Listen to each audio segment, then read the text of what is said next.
Hi, நான் மேகலா. செய்வினை நீங்கள் வீட்டில் இந்த செடியை வளர்க்கலாம்.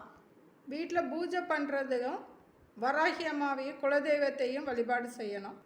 அடுத்தவங்களுக்கு செய்வினை பில்லி சூனியம் செய்கிறது இந்த காலத்தில் அது சர்வ சாதாரணமாகிடுச்சு. பேசுகிறது கூட சாதாரணமாகிடுச்சு.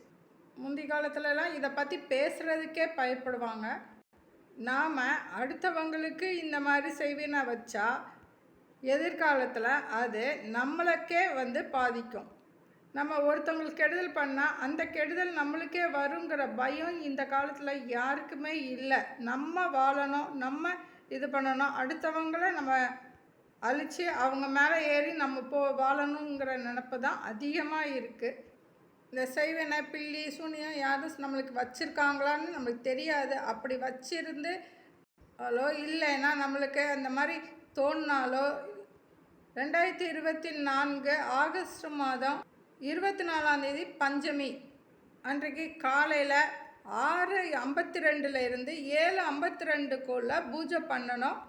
இந்த தேய்பிறை பஞ்சமியில் இருந்து தொடர்ந்து 48 நாட்கள் வழிபாடு செஞ்சுட்டு வராகியம்மா கோவில் பக்கத்தில் இருந்தால் கோவிலுக்கும் போயிட்டு வரலாம், இல்லைன்னா குலதெய்வத்துக்கும் போயிட்டு வரலாம்.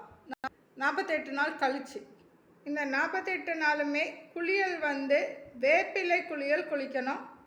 இந்த இதுக்கு தீபம் நம்ம வீட்டு பூஜை அறையில் ஏற்றக்கூடாது. நம்ம வீட்டில் சமையல் அறையில் ஏற்றலாம். தீபம் ஏற்றுறதுக்கு ஒரு தாம்பூல தட்டில் வேப்பிலை பரப்பிக்கணும். அதுக்கு மேலே மஞ்சப்பொடி ஒரு 5 ரூபா நாணயம் வைக்கணும். அந்த ஒரு 5 ரூபா நாணயத்தை நம்ம கோவிலுக்கு போகும்போது அந்த காசை கோவில் உண்டியலில் போட்டுடலாம்.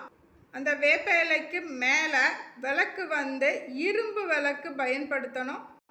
வேறு எந்த விளக்கும் பயன்படுத்தக்கூடாது. இரும்பு விளக்கு தான் பயன்படுத்தணும். அந்த 48 நாட்களுமே அந்த விளக்குக்கும் மஞ்சள் குங்குமம் வச்சுட்டு உள்ளேயும் விளக்குக்குள்ளேயும் கொஞ்சோண்டு மஞ்சப்பொடி போடணும். அது கூடவே வெண்கடுகு போடணும்.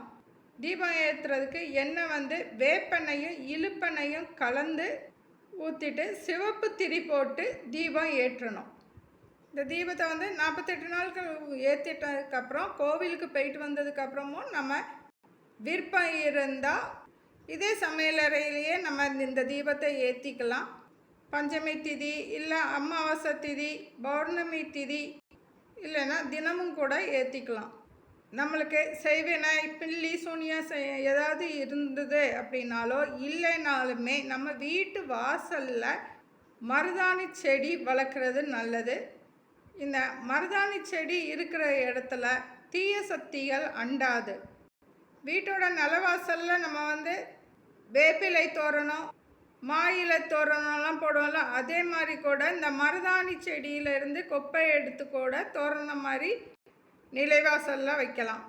அந்த செடியோட கொப்பு நம்ம வீட்டுக்குள்ளே வர்றவங்களுக்கும் போகிறவங்களுக்கும் தலையில் படாத அளவுக்கு மருதாணி செடியை கட்டி வைக்கலாம். எல்லோருக்கும் குலதெய்வ ஆசியும் வராகியம்மா ஆசியும் கிட்டட்டும். தேங்க்யூ.